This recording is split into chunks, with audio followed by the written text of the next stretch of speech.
아침 묵상 하나님 장 시작하겠습니다. 먼저 기도하시겠습니다. 하나님, 부활의 주님을 나의 구주 삼고 또 한 주간을 살아가게 하시니 감사드립니다. 나는 옛사람은 죽고 예수 안에서 새 사람이 된 줄로 믿습니다. 또한 그렇게 살아가도록 인도하시는 하나님, 오늘 이 하루도 주님을 닮아 거듭나는 하루가 될 수 있도록 인도해 주옵소서.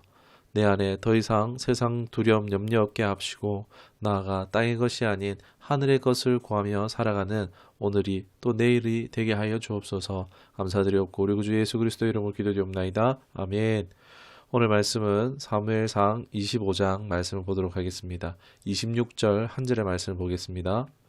내 주여 여호와께서 살아계심을 두고 맹세하노니 내 주도 살아계시거니와 내 주의 손으로 피를 흘려 친히 보복하시는 일을 여호와께서 막으셨으니 내 주의 원수들과 내 주를 해하려 하는 자들은 나발과 같이 되기를 원하나이다. 아멘. 오늘 말씀의 제목은 속 터지는 사람을 만났을 때라는 제목으로 말씀을 나누도록 하겠습니다. 원치 않는 만남들이 있습니다. 우리 삶에 부활을 치밀게 만드는 그런 사람들을 만났을 때 성도로서 어떻게 대처해야 될까 고민이 됩니다. 참아야 하나, 터뜨려야 하나, 참기에는 속이 터지고 터뜨리자니 뒷일이 걱정입니다. 이런 만남에 속 터지는 사람을 다들 만난 경험들이 있으실 거죠. 본문의 주인공은 선왕이라고 불리는 다윗입니다. 어김없이 이런 다윗의 부활을 치밀게 만들었던 사람이 있습니다. 바로 나발이라는 사람입니다. 여러분, 다윗은 뭔가 죄를 지었거나 잘못한 게 없었는데 억울하게 사울이 다윗을 질투함으로 인해서 자기의 왕자를 뺏길까봐 다윗을 반역죄로 몰아서 억울하게 계속 쫓기고 있는 그런 상황 가운데 처해져 있습니다. 하나님이 기름 부어 세운 왕이기 때문에 사울을 어떻게 할 수도 없는 상황이었습니다. 그저 이 억울함을 하나님께서 해결하여 주시기를 기도할 뿐이었습니다. 그렇다고 기도했다고 당장 상황은 나아지지도 않고 있었습니다. 언제 코앞에 닥칠지 모르는 죽음을 피해서 산다는 게 여러분 결코 쉽지 않은 상황이었겠죠. 그래서 다윗은 최대한 사람이 없는 곳 이런 광야 같은 곳 있었습니다. 동굴 같은 곳에서 지냈습니다. 쉴 것쳐도 먹을 것도 자급자족 할 수 없는 그런 상황이죠. 다윗 홀로가 아니라 또 그의 군대도 함께 있었습니다. 그럼에도 그들은 하나님 앞에서 결국 범죄하지 않았습니다. 16절에 보면은 그들이 우리와 함께 있어 밤낮 우리에게 담이 되었음이라 함과 같이 다윗과 그의 군대는요 오히려 선을 행했습니다. 당장 하나님의 뜻을 다 알 수는 없지만 여전히 억울함 속에서도 다윗은 신실하게 살고 있었습니다. 선한 영향력과 관계로 그 지역의 사람들과 더불어 살면서 도움을 구하면서 살 수밖에 없었습니다. 그러다 마침 바란 광야 근처에 마온이라는 곳에 이제 나발이라는 거부가 있었습니다. 이 거부가 마침 양털을 깎을 때였어요. 여러분, 당시 양털은요 아주 고가에 팔렸습니다. 그리고 이거 양털을 깎는 것은 우리 추수할 때와 같이 큰 수확을 얻는 때예요. 이 시기에는요 손님을 대접하는 것이 통례였습니다. 보면 36절에 나발은 완전 왕의 잔치처럼 잔치를 했다라고 말하고 있습니다. 굉장히 풍성했겠죠. 다윗이 이 소식을 듣고 아무래도 잔치 때고 풍성하고 여유 있을 때니까 접대하기도 좋을 때일 거야 싶어서 도움을 구하고자 5절에 보면은 정중히 10명의 소년들을 보냈습니다. 그리고 6절에 보면은 샬롬 샬롬 샬롬 세 번이나 평강을 구하며 나발에게 무난하게 했습니다. 또 8절에 보면요 내 아들이 왔다라면서 굉장히 자세를 낮춰서 접근했습니다. 그러나 돌아온 답변은 10절에 다윗이 뭐냐, 이 세 아들이 누구냐, 떠들이 종들이 많다, 도망하는 종, 죄인 취급을 하며 천대했습니다. 그 과한 적개심을 나발이 내비쳤던 거죠. 욕심 때문에 그랬다 하지만은 좀 정도가 지나친 그런 모습을 보여줬습니다. 이 소식을 들었던 다윗은요, 참을 수 없는 이런 모욕에 그동안 억울했잖아요. 그러다가 이제 나발의 이 말을 듣고 분노가 폭발하고 합니다. 자기는 선을 베풀었는데 악으로 갚고 있잖아요.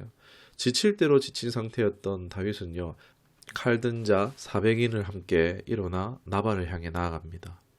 그러나 그 길 중간에 한 여인을 만나게 됩니다. 누구냐 했더니 나발의 아내 아비가일입니다. 이 아비가일이 예물과 음식을 가득 챙겨가지고 신속히 나아가 정중히 다윗에게 엎드려서 사과를 합니다. 그리고 아비가일의 말이 기가 막힌데 17절에 여호와께서 다윗을 통해서 든든히 집을 세우실 것입니다.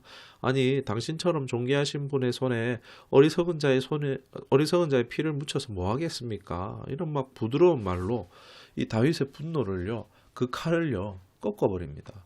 분명 아비가일이라는 이 여인의 대처가 참 칭찬받아 마땅하지만 오늘은 아비가일에 주목하지 않고 오늘 본문의 말씀에 읽었던 것처럼 여호와께서 그러니까 이 배후에 하나님이 계셨다라는 것입니다. 여러분 이 장면들을 잘 보면요, 우연 같은 장면들이 연속으로 나옵니다.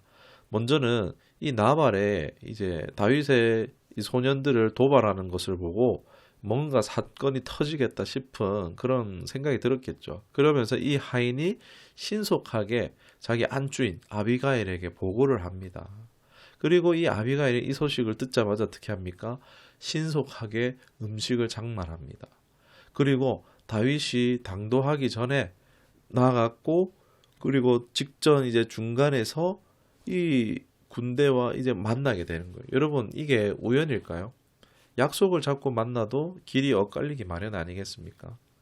저는 이것이 바로 하나님의 섭리인 줄로 믿습니다. 즉, 이 일을 뭐 아비가일이 지혜로워서 막았다, 뭐 그 지혜를 사용하신 것이죠. 막으신 분은 바로 하나님이셨다라는 것입니다. 26절에도 말하고 있죠. 친히 보복하신 일을 여호와께서 막으셨으니 라고 말하고 있습니다. 다윗이 아까워서요. 보복함으로써 다윗이 사울 같은 자가 되지 않기 위해서 하나님이 아비가일을 통해서 말씀하신 것이다 라고 할 수가 있습니다. 여러분, 다윗은 이 아비가일을 통해서 들었던 말을요, 하나님의 말씀으로 받고 자신을 다시금 발견할 수 있었습니다. 분노를 꺾을 수 있었어요. 아, 그래, 하나님의 계획은 나를 왕으로 삼고자 하셔. 그러면서 하나님 안에서 내가 누구인가, 그리고 충동과 분노에 값싸게 나를 팔아버리는 이 일들 가운데 벗어날 수 있었습니다. 그리고 보면은 보복은 또 하나님께서 하십니다. 38절에 열흘 후쯤 그 소식을 듣고 나발이 죽었다라고 말합니다. 여러분, 오늘 우리의 삶에도요, 사실 나발 같은 사람들이 배치되어 있죠. 왜요? 하나님께서 다윗을 왕으로 세우는 필수 과정이었기 때문입니다. 다윗에게 억울한 상황이 계속됩니다. 주축은 사울이요, 또 곁다리로 나발이 이렇게 힘들게 합니다. 왜요? 다윗 안에 있는 또 다른 사울, 다윗 안에 있는 또 다른 나발을 없애기 위해서라는 것입니다. 다윗이 다윗 되기 위해서는요, 사울이 되거나 나발이 되지 않아야 하기 때문입니다. 여러분, 우리는요, 이 오늘 말씀을 통해서 하나님이 왜 다윗을 말리셨습니까? 보이는 사람에게 보복하는 것이 아니라 이러한 감정을 가지고 우리 안에 있는 사울이나 나발을 없애게 하기 위하심이란 것입니다. 그 미워함으로 자신 안에 있는 내가 미워하는 사람과 같은 똑같은 모습을 없애는 것입니다. 내 안에 미운 상대의 모습이 있다는 것을 발견할 때 여러분, 그것이 얼마나 끔찍한 기분입니까? 사람이 밉고 당장 죽여버리고 싶을 만큼 미웠지만, 그러나 그것을요, 그냥 참아도 무도 그런 게 아니고 그것을 내 안에 있는 이 악한 것들을 발견하고 물리치는 그러한 과정으로 사용되게 하시는 것을 볼 수가 있습니다. 억울하고 힘든 시간들을 잘 참아냄으로 통해서 우리를 하나님이 세우시는 사람의 모습 되게 하신다는 것입니다. 여러분, 하나님 보실 때에 모두 안에 사울이 있습니다. 나발이 있습니다. 자기가 왕되려고 하는 자기 중심적인 성향들, 나발과 같은 지독한 물질에 대한 탐욕과 비인격적인 성향들이 있다는 것입니다. 다윗이 다윗 될 수 있었던 것은 다른 어떤 재능이 뛰어나서 전투를 잘해서 그런 것들도 있을 수 있겠지만, 복합적으로 보면 그렇겠지만, 그러나 그런 것은 많은 사람들이 공통적으로 가지고 있는 특징이었을 수 있습니다. 다윗을 하나님께서 택하셨던 이유는 하나님의 이 수술 과정을 견딜 수 있는 사람이었기 때문이 아니었을까라는 것입니다. 사랑하는 여러분, 우리도 내 인생에 허락된 사울, 허락된 나발을 만날 때에, 억울한 일, 화가 치미는 일을 당할 때에 여러분 우리 기억합시다. 이것이 오히려 내 영을 건강하게 만드는 정결하게 하는 과정으로 허락하신 것이구나 라고 기억할 수 있기를 원합니다.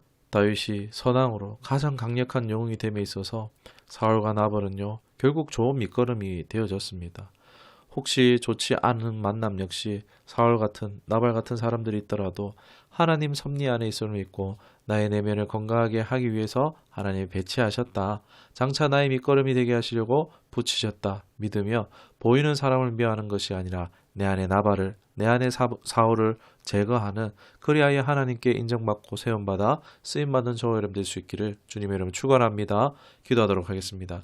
하나님 원치 않는 상황과 만남들조차 단순히 운이나 재수가 없어서가 아니라 우리를 축복의 사람으로 만들어가는 과정으로 하나님이 허용하신 것임을 말씀을 통해 발견합니다. 하나님 나의 길은 오직 주님만이 아십니다. 때가 이르면 정금과 같이 하시며 세울 때가 오실 줄 믿습니다. 그때에 혹 과정 가운데에 우리가 오점을 남기지 않도록 또 하나님 붙들어 주시옵소서. 오늘 현장에 나발도 만나지만 아비가일 같은 사람들을 꼭 붙여 주시옵시고 나의 정체성 성도 그리스도의 신분 잊지 않고 온전한 하나님의 사람으로 살아갈 수 있도록 성령에 인도하여 주옵소서. 축복의 사람 되게 하실 것을 신뢰하고 우리 구주 예수 그리스도의 이름으로 기도드리옵나이다. 아멘.